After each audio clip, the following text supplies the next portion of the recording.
DID little master season 5 जि हादोरारि मोनसे बादायलायनाय बे बादायलायनायाव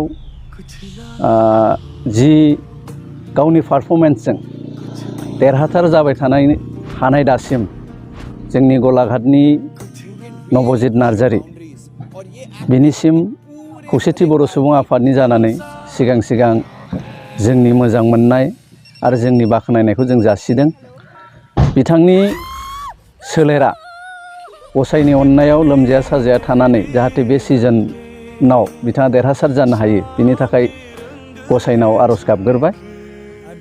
दा जि मोनसे हादोरारि बादायलायनाय बे हादोरारि बादायलायनायाव बुहुमाव थानाय गासैबो बर' फिसा लोगोसे बुहुमनि गासैबो सुबुंफोरनि जि गोग्गानाय बे गोग्गानायजों लोगोसे बिथांनि देरहानायनि थाखाय गासैबो रायजो राजाफोरखौ बिथांनो भट होनो थाखाय आङो नोंथांमोननि चेनेलनि गेजेरजों खावलायनो लुबैदों।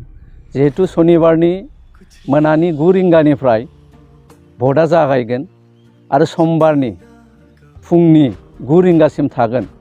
बे समनि गेजेराव जाहाथे साफ्रोमबो रायजो राजाया 9152915246 बे नाम्बाराव मिस कल खालामनानै बिथांखौ देरहाबोनायाव जाहाथे मदद होयो बिनि थाखाय आङो गासैबो रायजो राजाखौ खावलायनो लुबैयो।